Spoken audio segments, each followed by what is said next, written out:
Nova Haridia. Gua Mahendra. Kenalin, nama aku Adel. Halo, aku Misbah. Kenalkan nama saya Fajar. Halo, perkenalkan nama saya Risma. Nama saya Ramadan.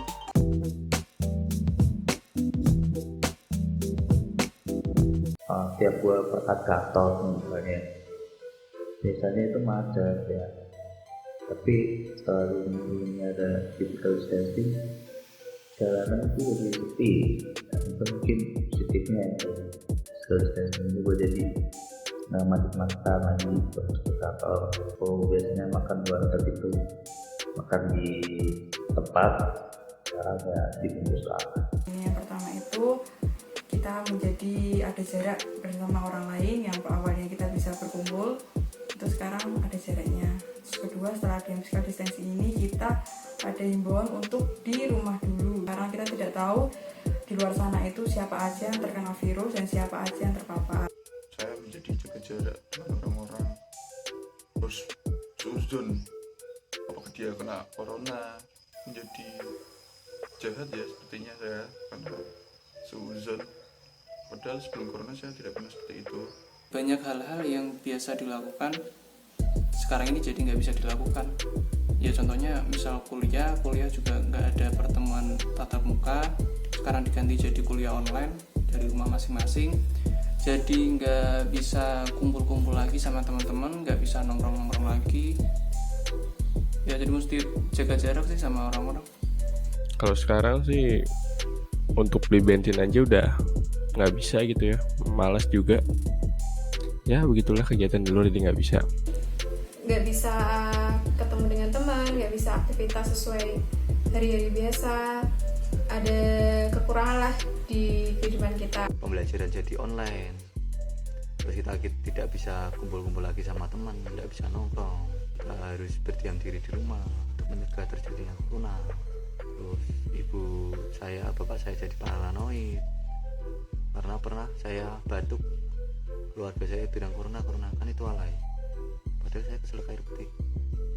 Kuliah misalnya itu tatap muka, sekarang sudah jadi online. Misalnya itu kurang efektif, misalnya nongkrong cari makan itu sekarang udah gak bisa karena semua orang disarankan untuk di rumah aja. Oh iya, ini potongan saya juga karena gak tahu lagi mau ngapain, udah saya katakan aja.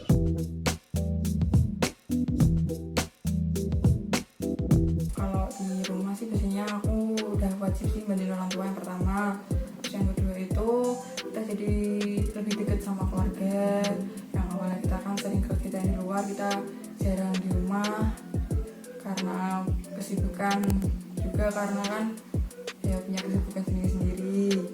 Terus selama ini sih juga nyelesain skripsi karena aku kan udah semester akhir nih, jadi ya itu fokusnya ke situ. Saya selama di rumah ya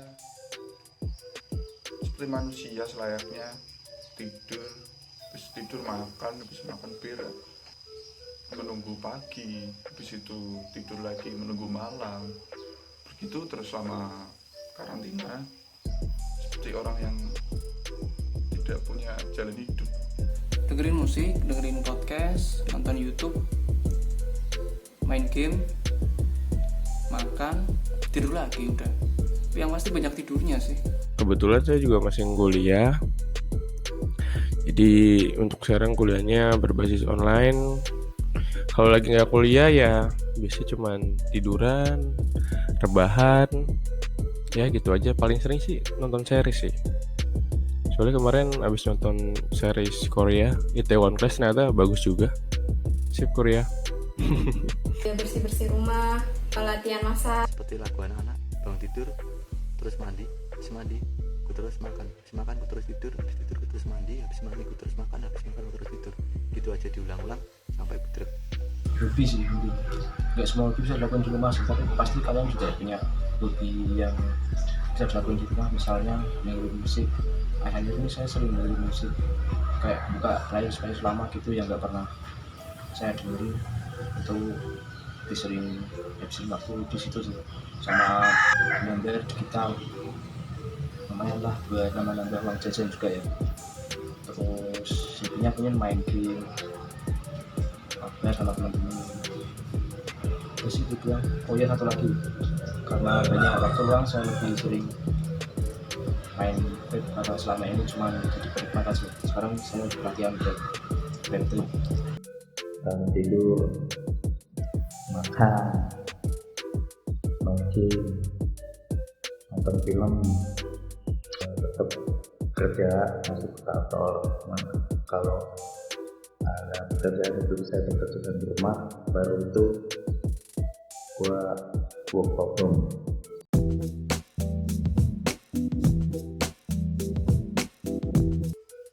Hal yang pengen saya lakukan adalah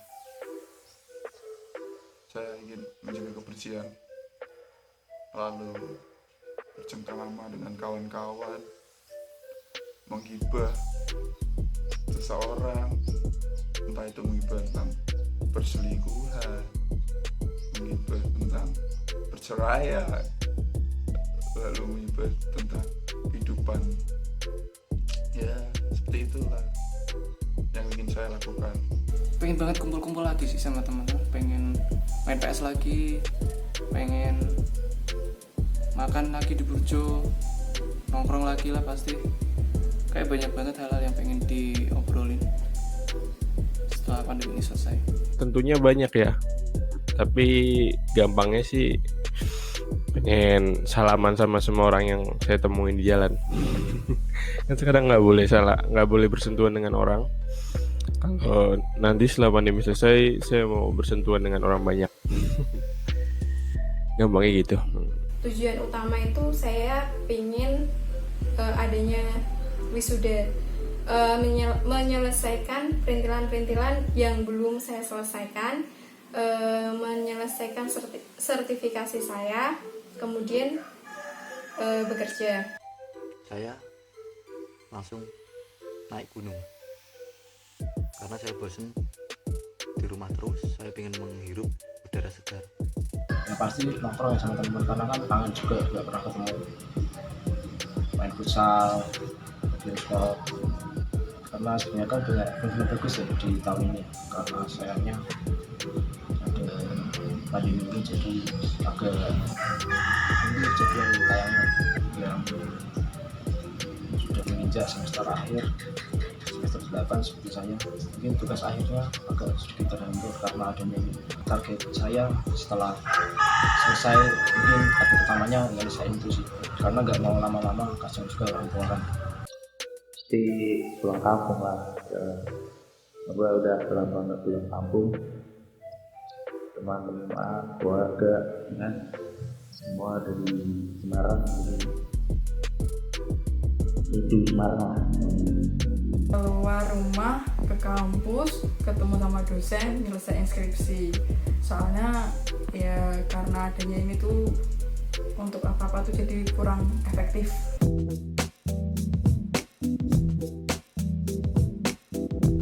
Tunjukin kalau kalian makhluk berakal juga.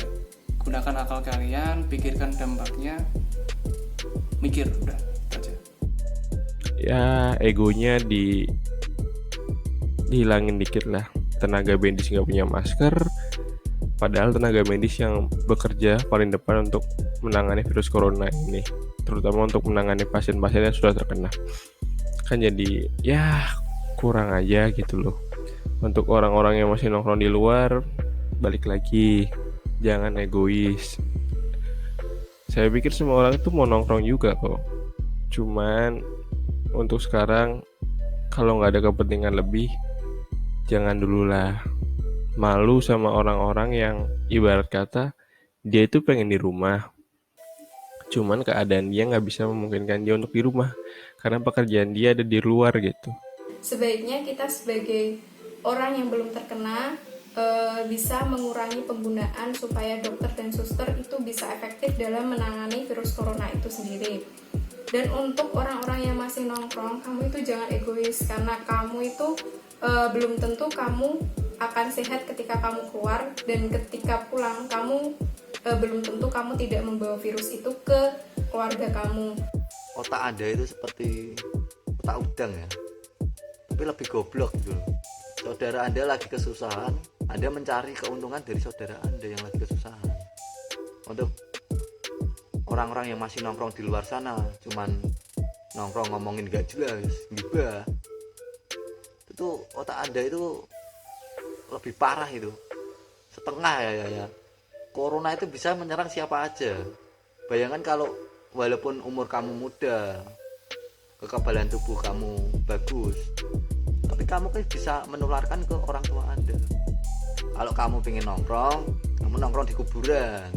Jadi kalau kamu kena corona, sekalian dipendam di situ. Terutama untuk penimbun masker ya kenapa sih kalian penimbun masker gitu, sedangkan di luar tuh banyak tenaga medis yang membutuhkan, masih banyak yang lebih membutuhkan daripada kalian gitu. Pemilik toko atau pemilik kedai dan lain-lain memberitahu kepada anak-anak yang nongkrong itu baik dibawa pulang atau bagaimana, dan harusnya sadar diri lah bagi yang masih nongkrong itu. Sebenarnya itu bisa sih dotasi cepat, tapi tergantung kita sendiri mau mengikuti arahan dari pemerintah atau tidak. Nah ini ya, untuk para penimbun masker saya lihat jahat banget tuh yang bikin masker langka sekarang. Langka juga kalau ada mahal kan. Untuk orang yang masih nekat keluar rumah untuk nonton, pikir-pikir lagi lah kalau keluar cuma untuk nongkrong. Keluar rumah itu kalau ada yang penting aja sih. Jangan jadi manusia egois, karena penyebaran virus itu lebih cepat, lebih banyak ketika kita berkerumun. Jadi stop buat nongkrong-nongkrong dulu, nongkrongnya ditahan dulu. Terus untuk menimbun masker, janganlah menimbun, karena kalian itu dihimbau untuk di rumah agar tidak beresiko terkena paparan virus. Masker itu ini saya menggunakan masker medis ya, jadi itu sangat penting buat para tenaga medis yang sedang merawat pasien-pasien di rumah sakit sana.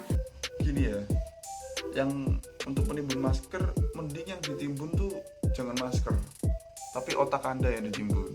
Sama yang nongkrong ditimbun, ya, terus diuruk sama tanah. Gini loh, ini udah keadaan gini, masih ada Anda masih menimbun masker, itu tuh rasa empati Anda kemana gitu loh. Terus untuk orang-orang yang nongkrong, jangan merasa sehat, Anda itu masih bisa terkena corona. Percuma, ada nongkrong apaan sih? Anda paling nongkrong cuman mabar pun paling Anda masih epic kan. Jangan dong, percuma Anda mabar kena corona masih epic. Itu namanya tolol. Tapi tolol lebih ke idiot lah. Jadi idiot plus tolol. Jadi tolong jangan nongkrong-nongkrong. Kasihan tim medis yang sudah menyerahkan seluruh jiwa raga hanya untuk dengan orang tolol seperti Anda.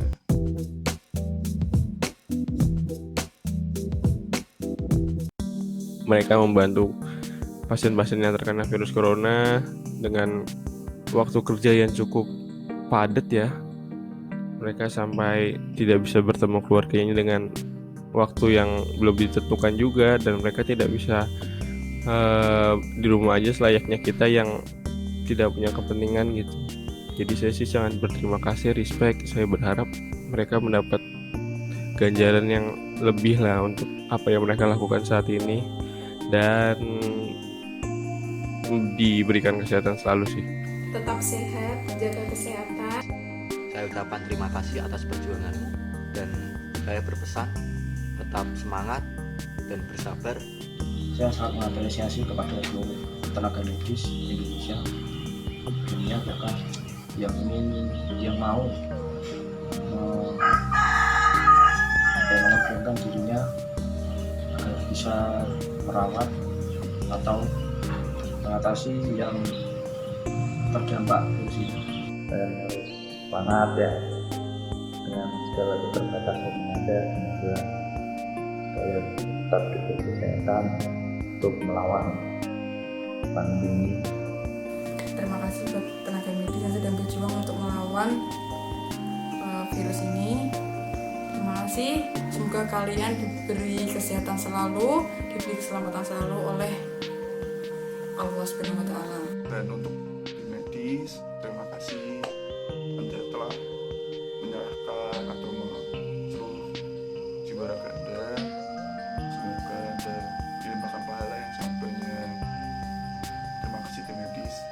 pahlawan untuk kami saat ini. Terima kasih banyak kalian sudah berjuang untuk kami semua.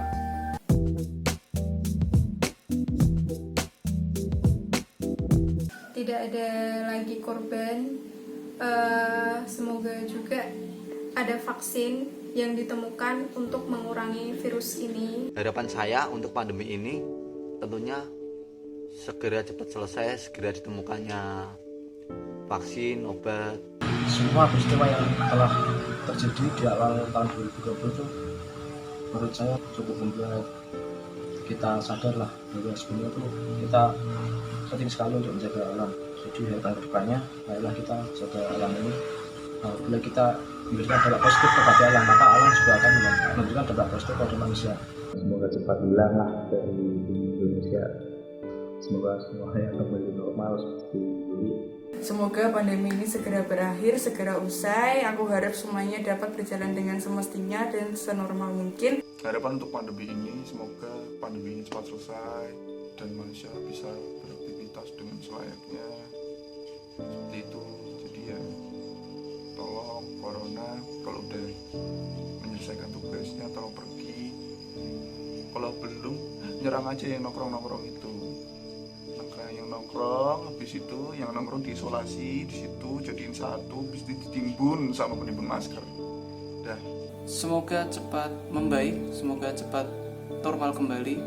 Jadi pesan saya untuk semua rekan-rekan, teman-teman, keluarga saya yang berada di luar sana yang untuk saat ini tidak bisa saya ketemui, jaga kesehatan kalian, jangan berlaku egois karena saya pribadi masih ingin bertemu dengan kalian.